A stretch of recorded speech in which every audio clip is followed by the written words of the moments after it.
Now, in this lecture, we are starting the hierarchical architecture patterns. This is another architectural pattern category. Two of the categories are already covered in our previous videos. One was the data flow architecture styles, which include the bed sequential and the pipe and filter. And the second category was the data center architecture pattern, which include the repository architecture pattern and blackboard architecture pattern. Now, let's come to discuss something more about the further architecture patterns.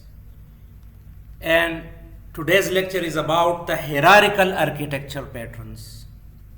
It includes the following architecture styles further: main subroutine, master slave, layered, and virtual machine. So these are the four architecture styles belong to the hierarchical architecture pattern. First, discuss about the hierarchical software architecture pattern. As all know, you know that software system is decomposed into logical modules at different levels in the hierarchy. Software is not, especially when we talk about the large systems, it's not a isolated or mono system, but consists of subsystems, sub-independent systems. Lower level modules provide service to its adjacent high upper level modules. So the modules and submodules, remember that one is module, which is a big term, and then further module consists of components or sub-modules.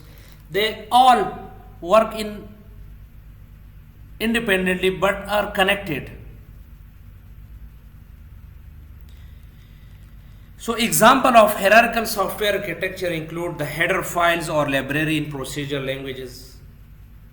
So this means the header files work in the hierarchy. Similarly, package of classes in OOP, system software, Unix operating system, TCP, IP, etc. These all are the example of hierarchical software architecture. Lower level provide more specific functionality, middle levels provide more domain dependent functions, and upper layer provide more abstract functionality in the form of user interfaces. So the instruction or the request can come, but mostly come from the high level, and then pass from the middle and low level and process in the low level and can come back to the high level. So there is a need sometime constructing software in a hierarchy become mandatory, as one level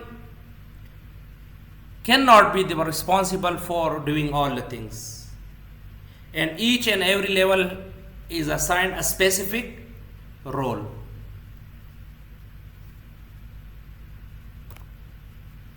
So hierarchical software architecture works in this fashion. You can see in this example, this is the high level, this is the middle level, and these are the low levels. So an architecture style can work together with other styles. Hard to find software design that only use one architecture style, and already I discussed in detail in my previous lecture that we cannot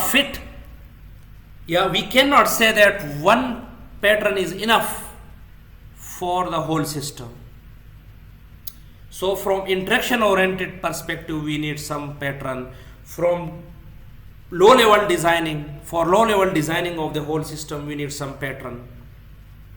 For implementation, deployment, we need some pattern. For data flow, we can need some pattern.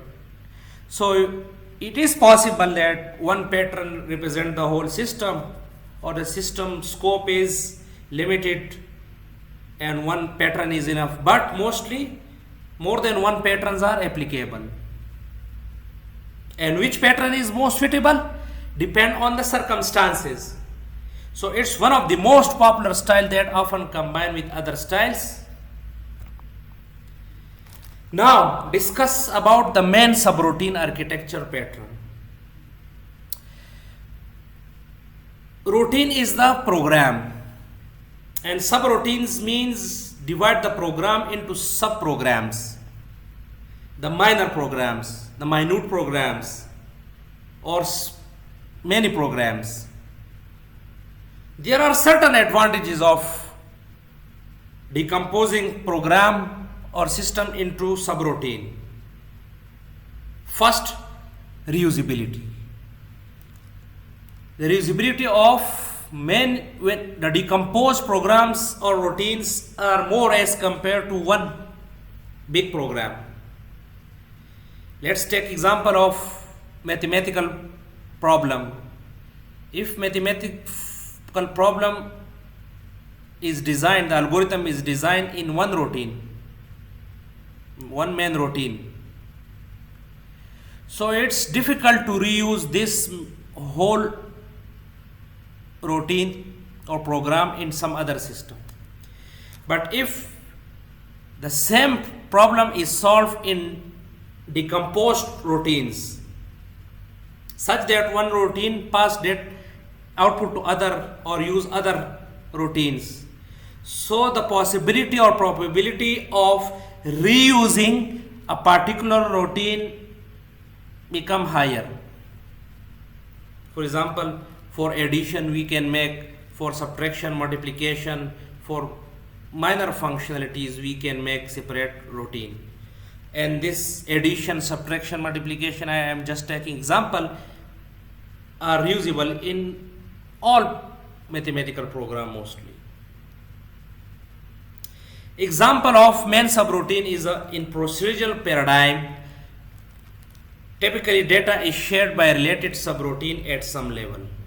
What is procedural language?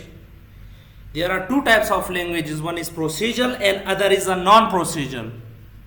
Non-procedural example is a SQL language, which does not follow a proper procedure for doing something. But when we talk about, or most of all languages, the problem is solved in a procedure. First take input, then formulas are implemented, program is implemented in a procedure, such that one step depend on other step. So if we disturb the sequence of program, so it will not work. So in procedural languages or procedural paradigm, typical data is shared by related subroutine at some level. In object-oriented programming, the data is encapsulated in each individual object so that information is protected. Often referred to as a traditional style rather than OO style. So this is the example. Subroutines hierarchical refined vertically until the decomposed subroutine is simple enough to have its role independent responsibility. So this is the main program, and main program is decomposed in a way that one main program remains, which can call other subroutines, and these are subroutine 1, subroutine 2 and 3. So this program uses all these subroutines, or all, we can say all these subroutines are necessary for this one system. But subroutine 1 is further decomposed into subroutine 1/1 and 1/2. This means some part of the program remain here and rest are encapsulated in other subroutines. Similarly, this subroutine 1/2 is also used in subroutine 2, and subroutine 2 and 3 use this subroutine. So this is the alternative of one main system. If we don't decompose it, so we must have to do all these things, but in one main routine. So what will be the problem for that? Reusability will become difficult. Management of program, testing of program. Why testing become difficult in one routine rather than subroutines or decomposed system? Let's take example. If problem comes here, so we will only test this subroutine. We will apply unit test for this subroutine rather than this, because error is here, bug is here. So bug tracing and bug fixing become easier. But if we talk about one main routine which is not decomposed, so error tracing and then fixing become difficult. Not difficult, but after fixing one bug fix can cause some other problems. So tracing that become difficult, especially when we talk about the large systems. And reusability of this component, as this is independent. And remember that low level, the modules or the subroutines on the low level are totally independent. These depend on these subroutines, but they does not depend on some. So reusability of these subroutines are very easier. So this routine calls this, and this calls then these subroutines. Two ways to pass parameter data subroutine from callers: pass by reference, by address, and by value. So data flow, how data is flow? So for that we can then apply the data flow diagram. So data flow diagram purpose is to show the in and out of the data. So how data is processed from one layer, from one subroutine to other, so that easily can be show using data flow diagram. Benefits is, as I discussed, it is easy to decompose the system based on the definition of task in a top-down refinement manner. We will start from the top problem and then we'll go in the depth. So it is basically the vertical partitioning. When we talk about the horizontal and vertical partitioning, so this is actually the vertical partitioning. We go in the depth so that further decomposition become difficult or impossible, or final programming statement reach. This architecture can still be used in the subsystem of object-oriented design. Limitation include the globally shared data in classical main subroutine introduce vulnerability. So that when the data is globally shared, so subroutines can cause problems.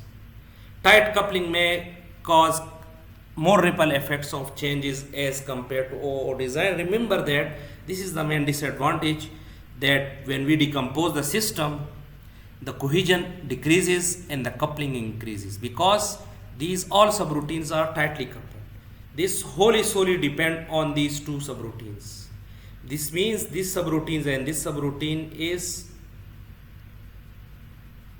used by these subroutine on the second level. So this means there is a tight coupling. Any problem in one subroutine can cause integration issues. So due to tight coupling, high coupling ratio and low cohesion ratio, there can be problems. So this was all about the main subroutine hierarchical architecture pattern. In next lecture we will talk about the master-slave architecture, hierarchical architecture pattern. So thank you so much for watching my video. Thank you so much.